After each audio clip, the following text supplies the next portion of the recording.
Olá, tudo bem com vocês? Muito boa tarde. Daiane Alves, aqui do canal Daiane Converte, e eu estou aqui nessa jornada, com vocês no seminário Arrebatando o Coração dos Nossos Filhos. Estou aqui fazendo um resumo deste livro, Como Falar para o Seu Filho Ouvir e Como Ouvir para o Seu Filho Falar. E é um livro para pais, com ferramentas, com sugestões de direções para nós sermos pais, mães, educadores pontuais, objetivos na criação dos nossos filhos. E hoje nós vamos para o 5º capítulo, então bora lá!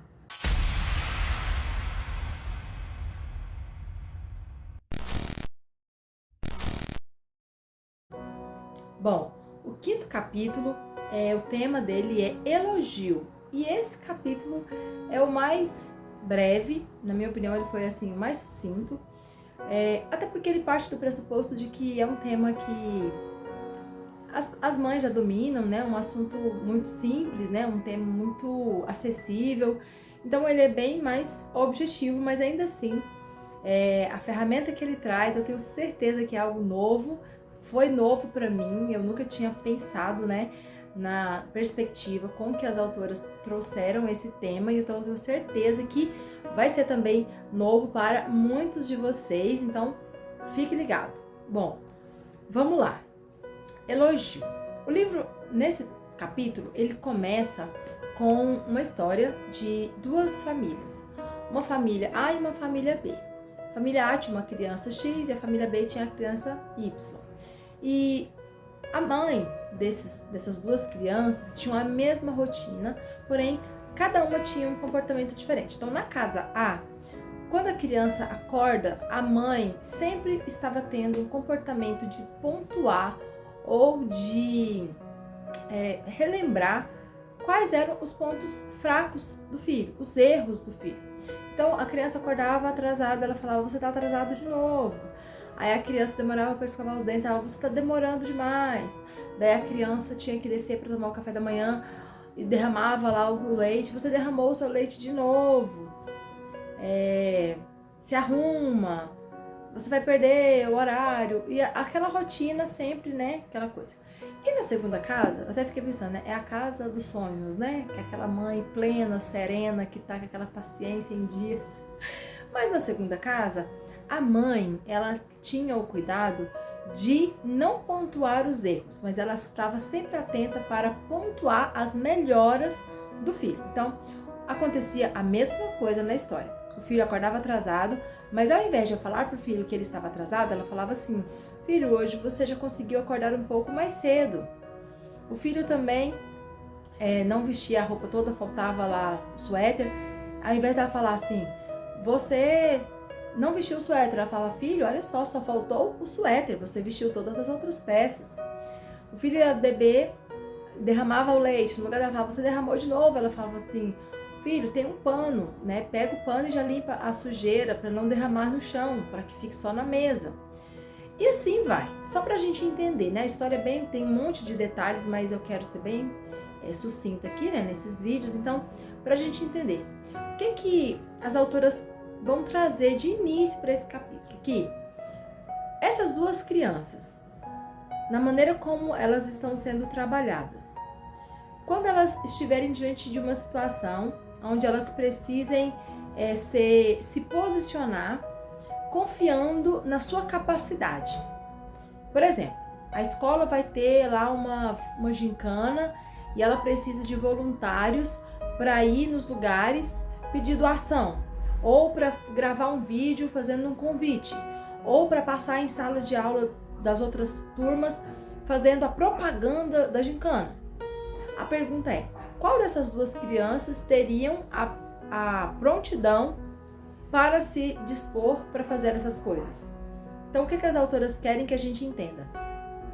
Que, muito provavelmente, a criança A não vai ser a criança que vai se prontificar. Por quê? Porque ela não está com a sua autoestima preparada para isso. Ela não se sente capaz, ela não se sente valorizada, ela não se sente competente, ela não se sente pronta para isso. Sabe por quê? Porque o tempo todo o que está sendo trabalhado nela são os seus pontos negativos. Já a primeira criança, a segunda criança, ela vai se sentir capaz. Por quê? Está sendo trabalhado nela sempre melhoras, crescimento, conquistas, tá? Então, esse é o ponto do início desse capítulo.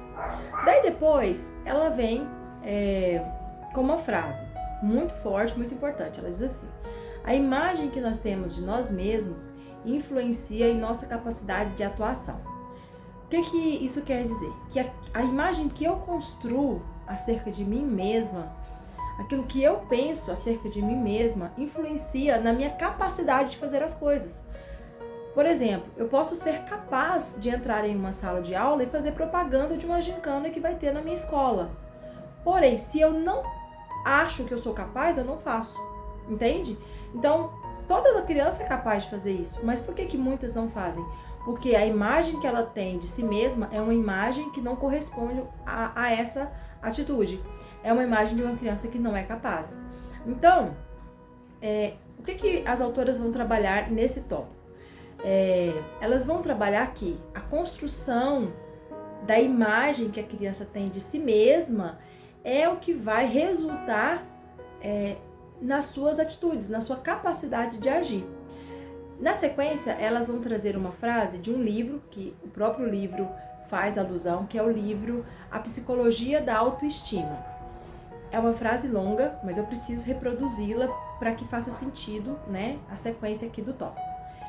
A frase diz assim: não há julgamento de valor mais importante para a pessoa, nem fator mais decisivo para o seu desenvolvimento psicológico e a sua motivação do que a avaliação que faz de si própria. Então, o que essa frase vai dizer? Que não há um julgamento de valor. O que é julgamento de valor? É aquilo que você acha, né? Aquilo que você pontua. Eu acho que isso é certo, isso é errado. Isso é julgamento de valor. Você põe valor, né, nas coisas.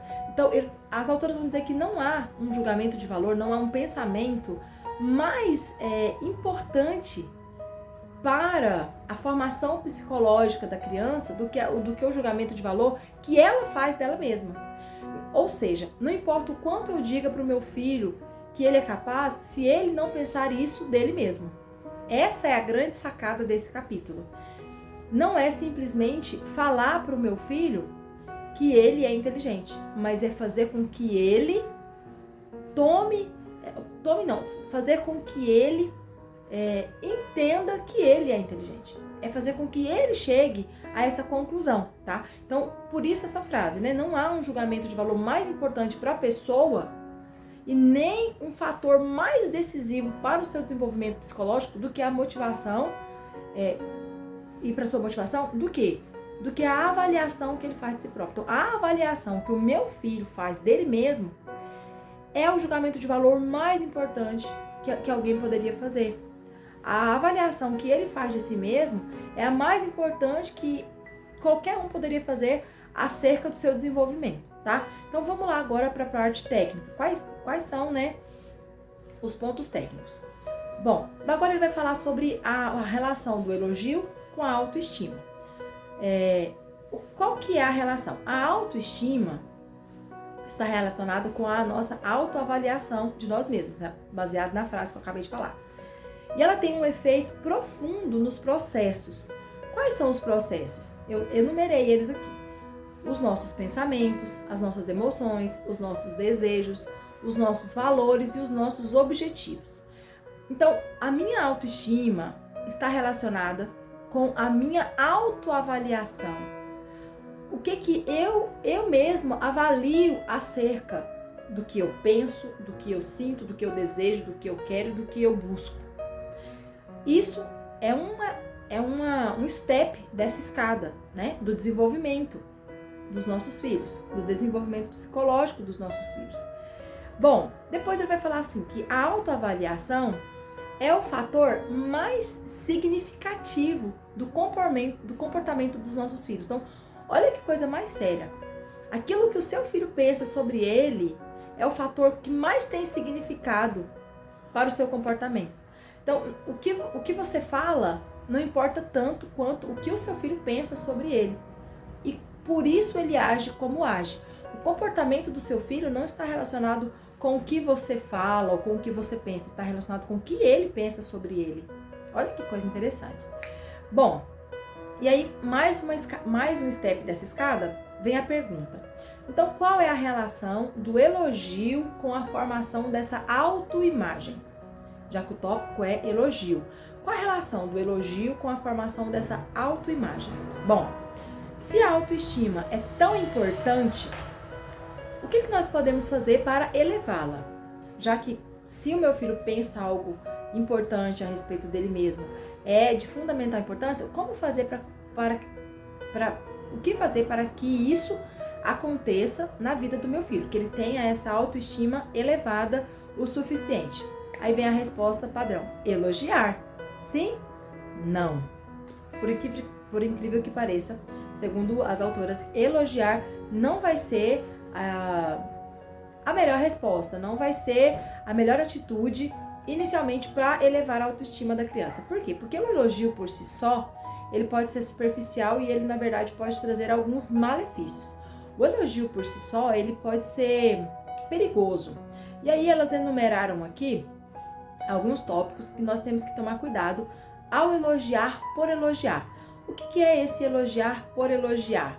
É aquele básico, aquela criança que faz aquele desenho todo feio, todo rabiscado, aí chega na mãe e mostra, o meu desenho, aí você olha e fala, ai, que lindo.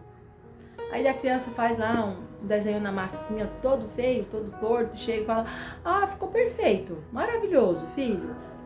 Essas coisas, sabe, esse elogio vazio, esse elogio, ele é perigoso. Por quê? Porque, segundo as autoras, esse elogio, ele pode gerar algumas situações. Primeira, ele pode fazer você duvidar de quem elogiou. Aqui ela volta, vou até abrir aqui para vocês, ela volta aqui em um exemplo de uma situação que acontece esses elogios vazios. Então, a primeira situação, ela fala aqui sobre uma pessoa que vai receber uma visita e ela não tem nada para fazer para visita, então ela pega uma comida pronta, ela compra uma comida pronta, joga ali no micro-ondas na última hora, faz ali rapidão ali, que 10 minutinhos a comida ficou pronta e a pessoa chega, e aí a pessoa come. Quando a pessoa come, a pessoa fala assim, nossa, que comida maravilhosa, tá uma delícia.